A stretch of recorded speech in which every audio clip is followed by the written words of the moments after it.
Oi, meu nome é Bruce. Eu vou resolver. Não sou nenhum professor de matemática, primeiramente, então tudo que eu falar não tem validade. Mas eu vou resolver o que eu considero uma das questões mais difíceis, né? E por quê? Ela é difícil por causa da explicação que eu vou dar, que é uma explicação meio difícil, né? Mas vamos tentar. Então vamos ler. Um empréstimo, ou seja, tu pediu emprestado dinheiro do banco, tu fez um financiamento. Foi feita a taxa mensal de 1%. 1% não, I%, desculpa. Usando juros compostos. Ou seja, vamos continuar. Em 8 parcelas fixas iguais a P. Aí já chega o problema, mas vamos ver. Então Joãozinho pediu dinheiro emprestado para o banco. E aí, para devolver esse dinheiro para o banco, ele tem que pagar mensalmente valores aplicados a um juro composto.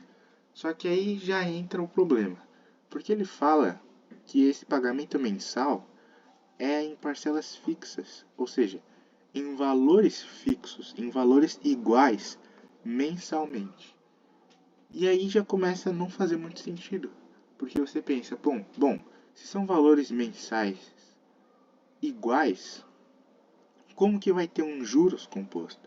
Porque normalmente quando se aplicam juros, os valores aumentam, né, mensalmente. Mas como que isso acontece se a parcela é fixa, se todas as parcelas são iguais, se as 8 parcelas são iguais e todas iguais a P, um valor de parcela P? Aí já começa a ficar estranho. Mas eu vou continuar resolvendo do jeito como as outras pessoas resolveram, que também torna um pouquinho paradoxal isso daqui, quando ele fala fixas e iguais a P, vai ficar paradoxal, você vai ver.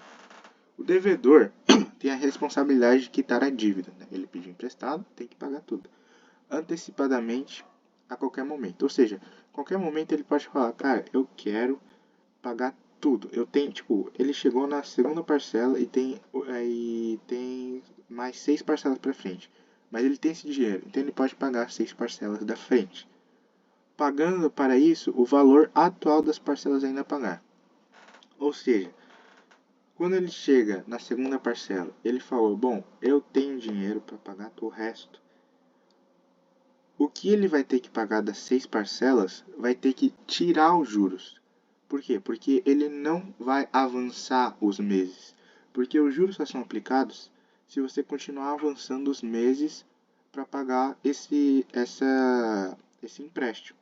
Mas se ele não avança, ele quer parar no segundo mês, então não faz sentido os juros aplicar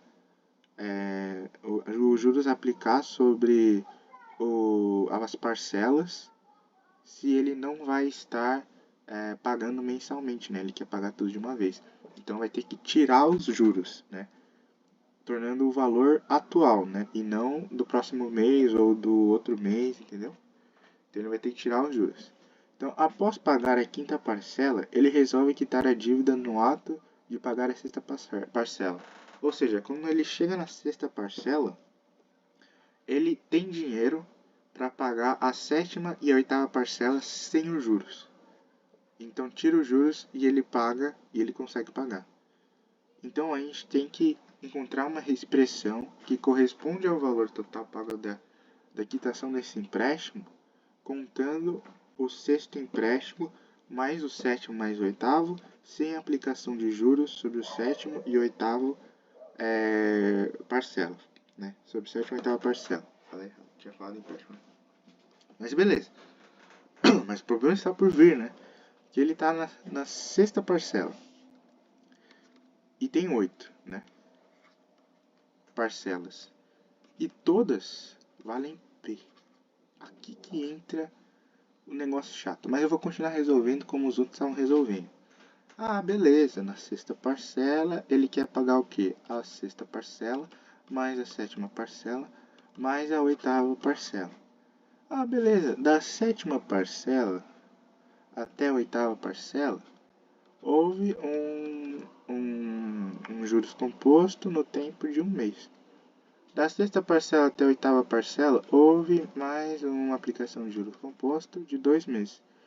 Então, se a parcela 7 é igual à parcela 6 vezes 1 mais I na 1. E a parcela 8 igual a parcela 6 vezes 1 mais I na 2. Então podemos escrever o que? Parcela 6 mais parcela 6 vezes 1 mais I na 1 mais parcela 6 vezes 1 mais I na 2, certo? Só que lembra que eu disse que a gente teria que tirar os juros para que fosse o valor atual? Então a gente divide pelos juros. A gente divide a parcela 7 por 1 mais I na 1. Isso tudo é parcela 7. E divide isso por 1 mais I na 2. O que vai dar... Opa, não é assim. O que vai dar pra gente isso daqui, ó. Parcela 6, parcela 7, parcela 8, sendo a parcela 7 dividida por 1 mais I na 1, e a parcela 8 dividida por 1 mais I na 2. Só que ele também falou que as parcelas são iguais. Ou seja, é P mais P sobre 1 mais I na 1, mais P sobre 1 mais I na 2. Se a gente botar em evidência, a gente consegue chegar na alternativa A, que é a resposta certa. Só que é onde entra o paradoxo. O paradoxo entra quando as pessoas falam que a parcela 7 é a parcela 6 mais um juros composto de um mês. Mas como que a parcela 7 vai ser a parcela 6 vezes um número se as parcelas 7 e 6 têm que ser iguais a P? Porque todas as parcelas são iguais a P. Todas as parcelas têm o mesmo valor. Então como que a parcela do mês 7 vai ser a parcela do mês 6 vezes um juros? Ou a parcela do mês 8 vai ser a parcela do mês 6 vezes duas aplicações de juros, né? Por dois períodos, 2 meses. Porque a questão falou que as parcelas têm que ter o mesmo valor. Então não faz sentido. Não faz sentido ele falar que as parcelas são iguais e as pessoas resolverem falando que as parcelas são de aplicação de juros das outras. Aparentemente isso não faz sentido. Só que agora eu vou resolver do jeito que talvez faça sentido. Estudando um pouco de matemática financeira, quando ele fala sobre um empréstimo ou um financiamento em parcela fixa, a gente está falando sobre um sistema de amortização francês. Agora tu vai ficar bravo. Agora tu vai falar, ah não.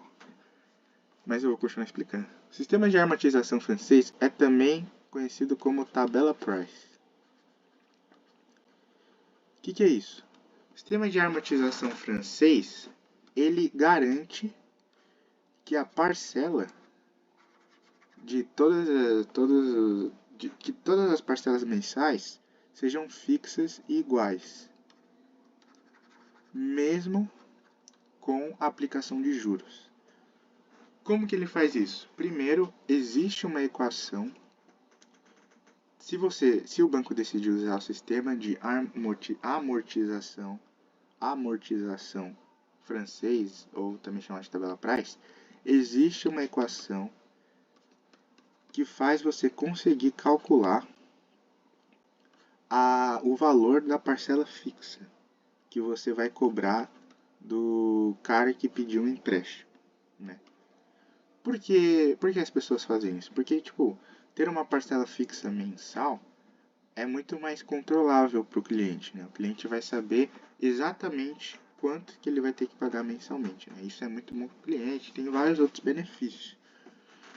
Então, a parcela fixa é calculada a partir dessa forma, sendo V o valor do empréstimo inicial total e N o número de parcelas para quitar o empréstimo e I a taxa de juros.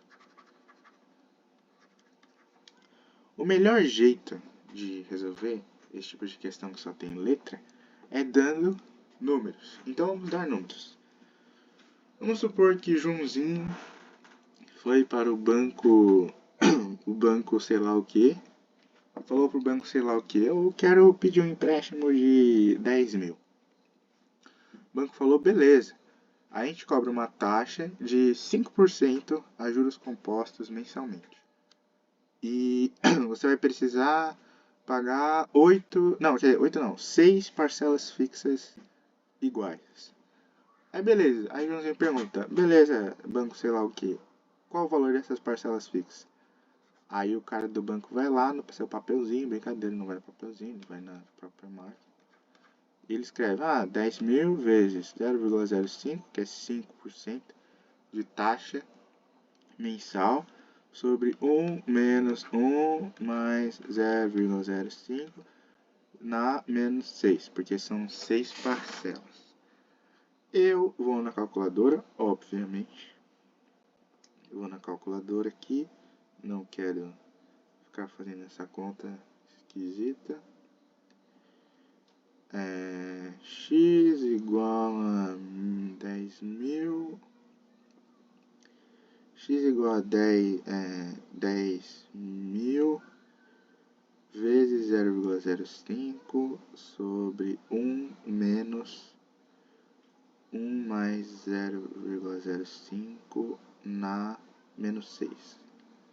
Isso dá aproximadamente 1969 ou 1970.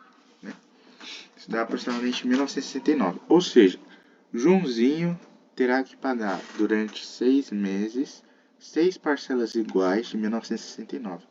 Isso porque o banco decidiu fazer empréstimos com parcelas fixas no sistema de amortização francês ou tabela Price. Tá bom.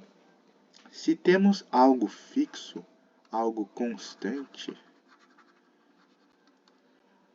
as coisas ficam mais interessantes. Por quê? Quais componentes que compõem uma parcela, né? Quais componentes compõem uma parcela? Bom, o que compõe uma parcela é os juros e o valor que você vai realmente pagar o banco.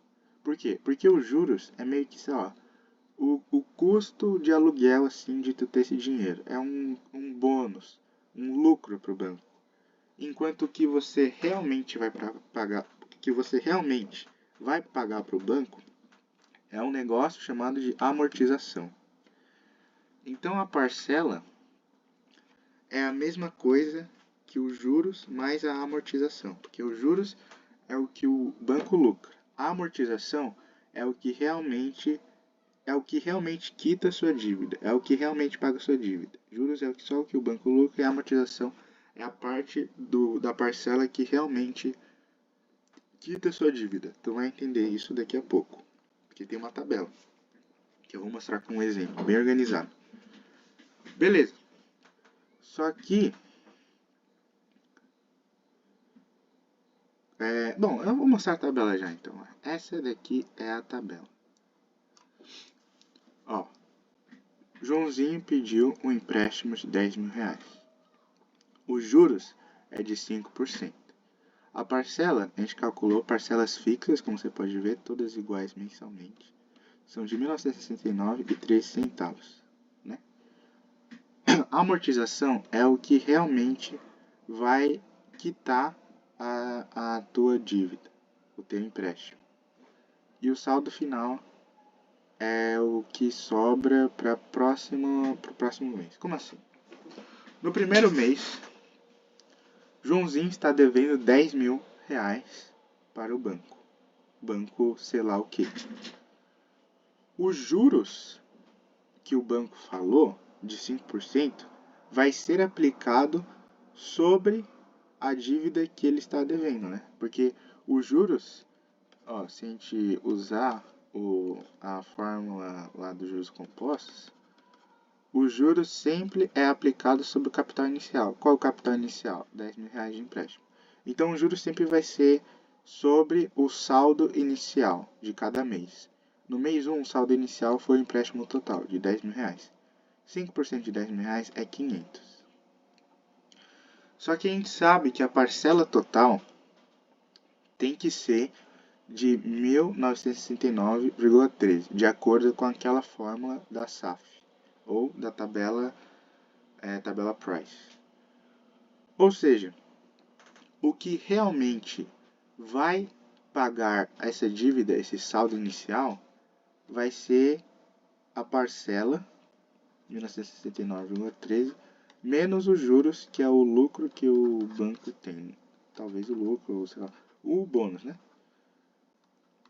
Isso dá 1469,13, que é esse daqui.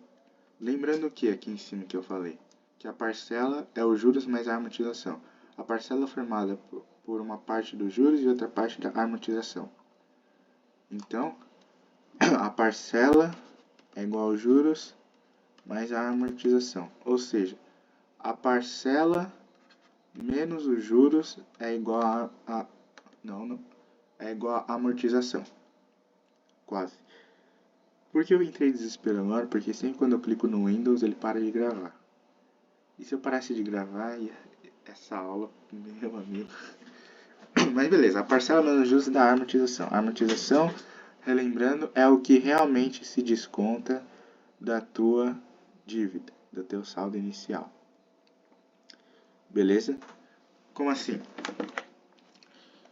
Se a gente fizer o saldo inicial de 10 mil reais menos do que realmente é descontado de 1.469,13, vai dar os 8.530,87. Ou seja, você não pode descontar do saldo inicial do teu mês, do que você está devendo para o banco, tu não pode descontar os juros, né?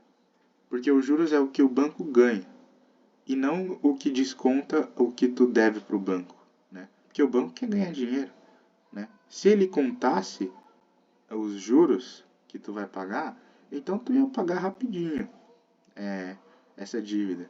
Só que o banco como disse antes, a amortização é o único valor dentro da parcela que quita sua dívida, que consegue subtrair sua dívida, seu saldo inicial do mês. Então, se a gente subtrair os 10 mil reais pela amortização do mês de 1.469,13, dá o saldo final que vai para o próximo mês de 8.530,87. Entendeu? Relembrando, a parcela fixa mensal é os juros mais a amortização. A amortização é a única parte da parcela que se desconta, que consegue quitar sua dívida, que se desconta da sua dívida. Os juros é o que o banco ganha de aluguel, por exemplo, de lucro. Entendeu? O saldo final vira teu novo saldo inicial do próximo mês. Ou seja, vira um novo saldo inicial do próximo mês. Então, tu vai ter que aplicar 5% no novo capital inicial, no novo saldo inicial, no seu novo, entre aspas, empréstimo. E aí você vai fazendo a mesma coisa. Aí você percebe que os juros fica 426,54. Você tinha feito a conta que a parcela fixa na SAF é 1969,13. Então, para descobrir quanto tu vai descontar desse mês, você subtrai a parcela dos juros e tu descobre a amortização, que é 1.542,59. Aí, o teu saldo inicial do mês, menos o que realmente quita a tua dívida, que é a amortização, vai dar o saldo final, que esse vai ser um novo saldo inicial do mês 3. Então, o que eu quero dizer é que nas parcelas fixas, dentro das parcelas fixas, embutido já tem os juros. Porque, tipo, se ele falasse parcela fixa, a gente achava antes que as parcelas iam ser variáveis, né? Porque já que tem juros, a parcela vai aumentar. Só que dentro da parcela já tem os juros calculados. Só que só os juros, só ter os juros calculados, só os juros ser uma das variáveis, né? Só os juros, por exemplo, aumentar ou diminuir, vai alterar a parcela. Então a gente precisa de outra variável para se equilibrar com os juros para manter a parcela fixa. Entendeu? Por exemplo, a parcela é uma constante e os juros e a amortização são inversamente proporcionais. Isso é só uma representação, tá? São inversamente proporcionais. Eu vou até representar de um jeito mais legal. A parcela, juros... Não, acho que é assim então. A parcela, os juros e a amortização são inversamente proporcionais. Eles não estão se multiplicando, tá? Mas só para mostrar que são inversamente proporcionais. Por quê? Porque a gente pode perceber, se a gente repetir todos os passos que eu fiz todos os meses, a gente percebe que os juros está caindo. Ah, mas ele não é composto? Sim, mas por que ele cai? Porque o saldo inicial, o saldo que você deve, o que você deve para o banco vai diminuindo todo mês, porque você está pagando todo mês. E o que você deve para o banco vai diminuindo todo mês. Mas os juros é aplicado para o que você deve em cada mês. E como que você deve em cada mês vai diminuindo, então os juros vai diminuindo, né? De forma exponencial, de forma composta. Por que composta? Porque sempre vai aplicando no último valor. Como eu tinha falado antes, sempre vai aplicando no último valor, né? Em juros compostos, sempre vai aplicando no último valor. Por isso que os juros vai caindo. Só que se os juros vai caindo de forma exponencial, a amortização vai subindo para manter a parcela constante, que é o que o banco escolheu ter, uma parcela constante. A amortização vai subindo de forma exponencial. Então, o que realmente é composto, o que realmente é exponencial nas duas parcelas, é o que quita sua dívida, é o que realmente subtrai sua dívida, é a amortização, porque ela vai subindo exponencialmente na mesma taxa entregue nos juros. E tu pode fazer a conta onde você estiver, em casa, lá na calculadora.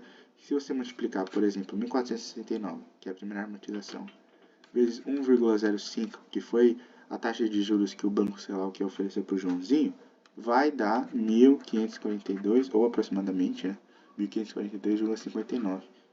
Então, o que realmente é composto nas tuas parcelas é a amortização. O que realmente cresce de forma exponencial nas suas parcelas é a amortização. Ou seja, todo mês, o que você realmente paga para quitar sua dívida aumenta. Mas todo mês, os juros diminuem. Por quê? Porque a gente quer manter a parcela constante. Entendeu? Então, dentro da parcela está embutido os juros. Só que para manter a parcela constante, ela tem que ser formada também pela amortização. E para manter constante, os juros diminuem. Por quê? Porque o saldo inicial, o que você deve para o banco todo mês inicialmente, vai diminuindo todo mês, porque você está pagando todo mês. Por isso que os juros diminuem, porque o juros sempre é aplicado sobre o saldo inicial do mês, que você deve todo mês. Com isso, se os juros diminuem, a amortização tem que aumentar exponencialmente. Se os juros diminuem exponencialmente, a amortização tem que aumentar exponencialmente. Até tu quitar toda a sua dívida. Até tu quitar toda a sua dívida assim. Claro, os valores não são exatos porque tem todos os decimais, mas é até tu quitar sua dívida. Beleza. Só que se você chegou no, por exemplo, no mês 4 e você já tem dinheiro para pagar toda a sua dívida, ou seja, você quer pagar as parcelas do mês 5 e do mês 6, você quer pagá-las sem juros, né? Porque você não vai estar no mês 5 pagando, nem no mês 6 pagando. Então não faz sentido você ter que pagar os juros desses meses se você quer quitar tudo no mês 4, né? Para isso, existe o que estava escrito anteriormente, que é você dividir a parcela do mês 5 pelo fator que desconta lá do juros composto, que é 1 mais I na N. Só que o problema é que esse N não é 1 de um mês. Na real, esse N aqui é 2. Por quê? Porque segue uma lógica meio inversa. ele vai subindo invertido. Como assim? Aqui o n vai ser 1, no 6 o n vai ser 1, no 5 o n vai ser 2, no 4 o n vai ser 3, no 3 o n vai ser 4, no 2 o n vai ser 5, no 1 o n vai ser 6. E isso eu só consegui comprovando, né? Por exemplo, se tu pegar a parcela de 1969,13 do mês 5 e dividir por 1 mais i na 2 e não na 1, mesmo tendo intervalo só de um mês,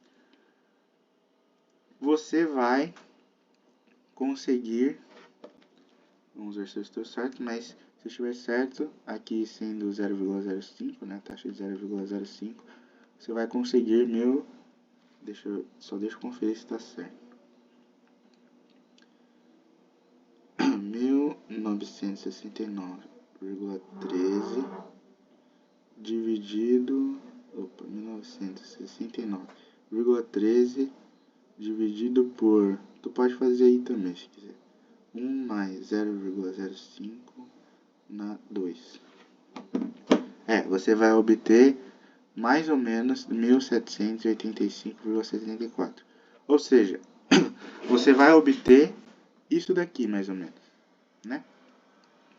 Ou seja, se você dividir tua parcela por esse fator aqui de desconto que a gente tinha visto anteriormente, só que na 2, porque ele segue um padrão invertido aqui, você vai obter a parcela 5 sem os juros. Se você perceber, a parcela 5 sem os juros, a parcela 5 menos 183,39 vai dar 1785,74. A parcela 5 dividido por 1 mais 0,05 na 2 dá aproximadamente 1785,74. Ou seja, é a parcela 5 menos os juros. Ou seja, a parcela 5 menos os juros é o que? É a amortização. A parcela 5 menos os juros é o que realmente quita sua dívida. Por quê? Porque se a gente quiser quitar tudo no mês 4, a gente não quer pagar os juros do mês 5 e do mês 6. Ou seja, a gente não quer os juros. Se a gente não quer os juros, a gente tira os juros dividindo. A gente tira os juros e a gente consegue o valor que realmente quita sem os juros, que é 1785,74. Por isso que a gente divide por esse fator aqui, porque vai dar a parcela sem os juros. A mesma coisa tu pode tentar para a parcela 6, porque na explicação, normalmente, a parcela 6, por ser 2 meses à frente da parcela 4, seria 1 mais i na 2. Só que, como segue uma lógica invertida, é 1 mais i na 1. Então fica o quê? 1969,13 sobre 1 mais 0,05 na 1. E se você fizer em casa, vai dar a parcela 6 menos os juros de 94,11, vai dar 1875, aproximadamente, né? 1875,02, que é a parcela 6 tirando os juros. Por isso segue uma lógica invertida. Era para ser o 2 embaixo e o 1 aqui no 5, porque é um mês do 4 e 2 meses do 4. Só que ele segue uma lógica invertida. Isso só comprovando, não sei explicar o porquê. Então, voltando para a questão, se ele quer quitar a parcela, se ele pagou a parcela 6P, ele quer quitar as outras parcelas que são fixas, a parcela 7 seria a parcela fixa P sobre 1 mais I na 2. E a parcela 8, que é a última parcela, é P sobre 1 mais I na 1. Como você pode ver a lógica por aqui, né? A última parcela sempre vai ser na 1. Né? Aí, se você botar em evidência, fica o quê? P em evidência, 1 mais 1 sobre 1 mais I na 2, mais 1 sobre 1 mais i na 1. Só que como é uma soma, não importa a ordem. Então você pode colocar de forma mais organizada como 1 mais 1 sobre 1 mais i na 1 mais 1 sobre 1 mais i na 2. Tornando a alternativa correta a letra A. Por isso que é uma das questões mais difíceis. E eu nem sei se eu consegui explicar direito. Eu só expliquei o que vinha na minha cabeça. Espero ter conseguido explicar direito, se não, avisa que eu explico de novo, sem nenhum problema, de verdade, eu explico de novo. Mas é isso, obrigado, boa noite, ou sei lá o que.